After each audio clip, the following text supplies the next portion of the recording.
Years with Jess had painted our lives with hues of stability and contentment. We were both 49. We met in college, where our story unfolded in the familiar rhythm of budding romance. Our journey extended through years of courtship, culminating in a grand church wedding surrounded by friends and family. A Hawaiian honeymoon gifted us memories of azure oceans, coconut juice, and the radiant sun overhead. Jess, with her devilish beauty, could have graced any runway. Her slender frame, tall stature, and flowing blonde hair often left me marveling at my luck. How had I managed to win over this vision of loveliness? Yet, despite the outward perfection, our married life felt genuinely good, surpassing the tales of many acquaintances. We never grew weary of each other's company. Our shared love for travel led us to explore diverse cultures. After a decade of marriage, we secured our own apartment, a testament to our joint efforts. Another decade passed, and we bought a place for our adult son as he prepared to embark on his own journey with his girlfriend after college. At 49, Jess remained remarkably attractive, turning heads and drawing the attention of younger men. I found amusement rather than jealousy in this, as she never reciprocated the advances. She gave me no reason for concern, or so I believed, until an unsuspecting revelation shattered my sense of security. One day, Jess casually mentioned inviting an old friend over, Carla. This friend, who had moved to Alaska after her wedding, rarely visited. Typically, Jess and her would catch up in public places during those occasional reunions. But this time, they opted to spend time at our home.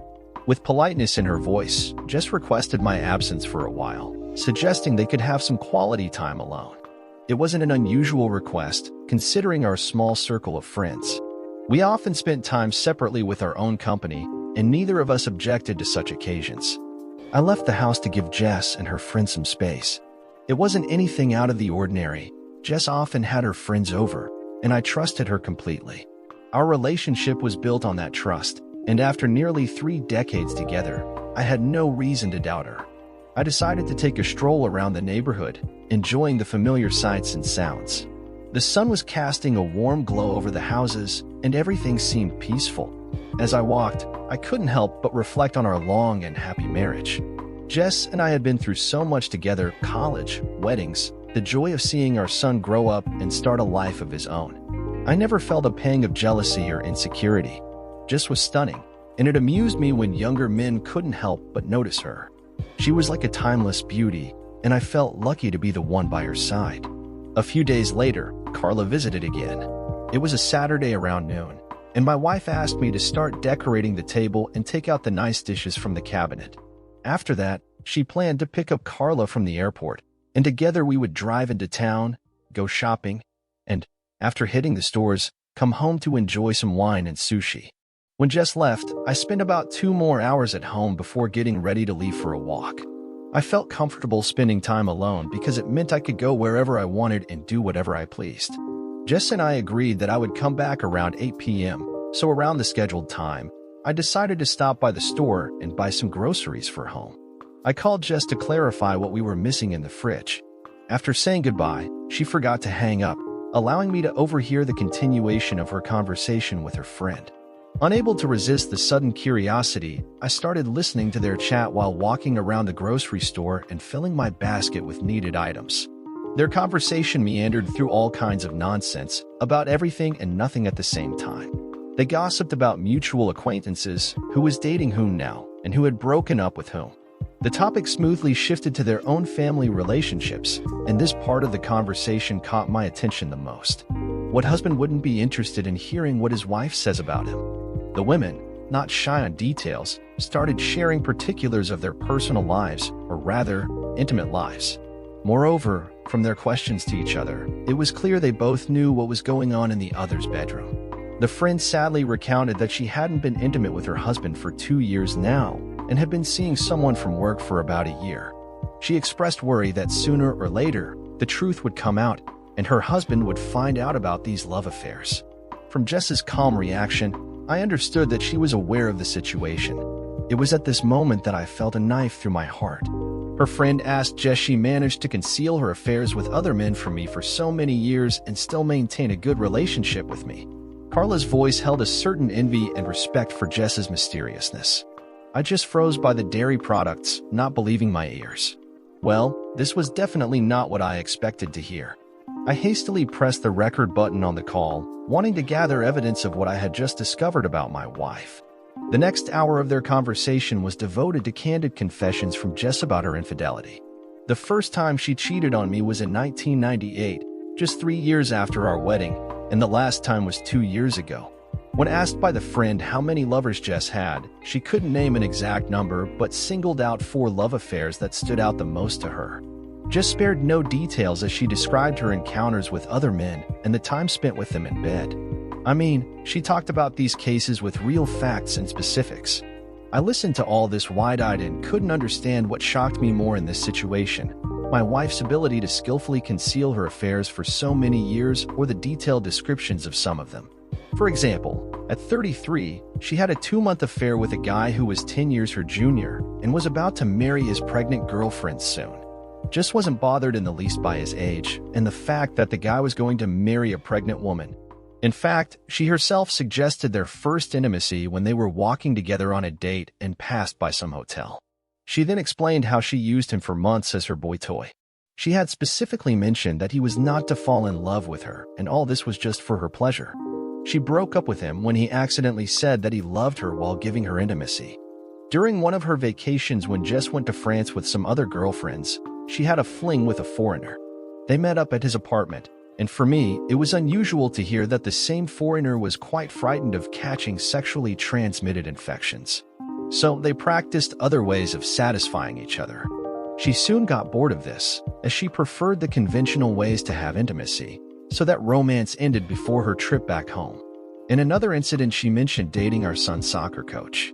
She explained how she used to take him in his office and ride him. Her fancy details about how she used to give her oral pleasure was enough to make my blood boil. She stopped only when he moved out of town. As the Jess talked, the friend dreamily pronounced that she definitely would have something to remember in her old age. At that phrase, I couldn't take it, turned off the phone, and nervously laughed. Passers-by in the grocery store glanced at me, mistakenly taking me for a drunk, but I didn't care about the sideways looks and quiet whispering behind my back. I even wanted to share with the elderly lady nearby that my marriage had been full of lies for many years and had just been destroyed by pathetic eavesdropping over the phone.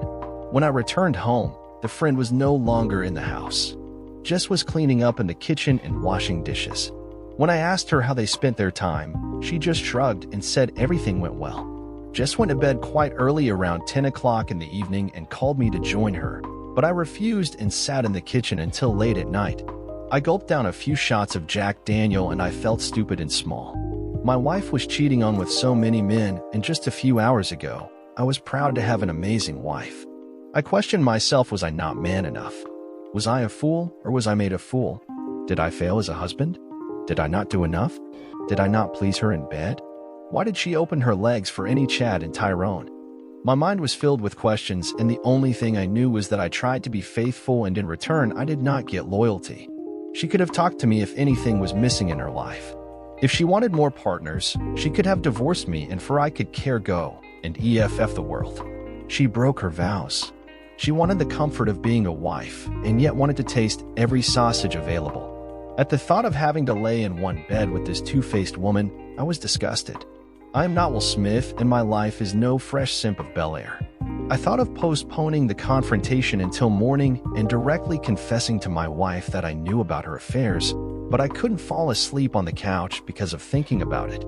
It was around 3 o'clock in the morning when I went to Jess and woke her up. The woman sleepily rubbed her eyes and didn't understand why I was disturbing her so late. But her drowsiness was lifted like a hand when I started talking about her lovers. Jess's face went pale and she looked shocked, to which I started recounting juicy details of her sex life with other men. Then real fear finally appeared in her eyes. It did not feel like remorse. It was more like the fear that she was about to be thrown on the streets. Jess grabbed my hand and tried to justify her actions. She stated that she was confused and was just looking to fill some voids in her life. I told her, the hole between your legs and not a void, and you turned it into a clown car by fitting every Chad and Tyrone in it. I told her that her arguments were just babbling noises and nothing that I can understand, and now I didn't even want to listen. All I could say was that on Monday, we would go together to file for divorce.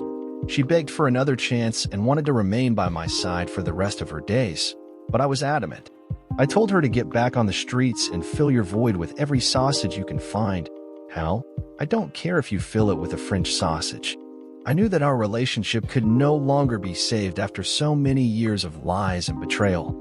As promised, on Monday, we filed for divorce. I wanted to start a new life where I wouldn't constantly have to doubt my wife's faithfulness. Although the divorce was a painful process, and over time, I felt relief from no longer being obligated to the woman who had betrayed me so badly. I now enjoy being alone. I sold his half of the property left after the divorce and bought a small house outside the city, closer to nature and tranquility. I told all my relatives and my adult son the reason for the divorce, including using the recording with details of my ex-wife's love affairs. Upon finding out about Jess's betrayal, they severed all ties with her and refused to communicate. While my family's animosity was something she could come to terms with, her son's hatred was the most painful of all.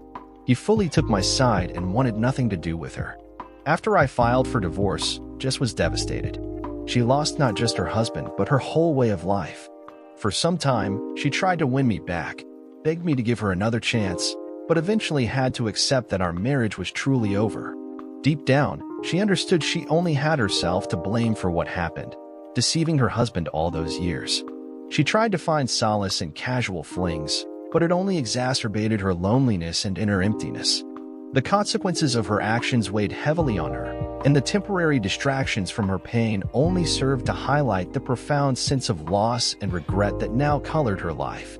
Jess faced the harsh reality that the choices she made had irreversibly altered the course of her relationships and left her with the heavy burden of self-inflicted consequences.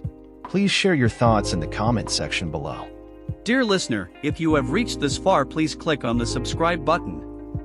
It will be a great help.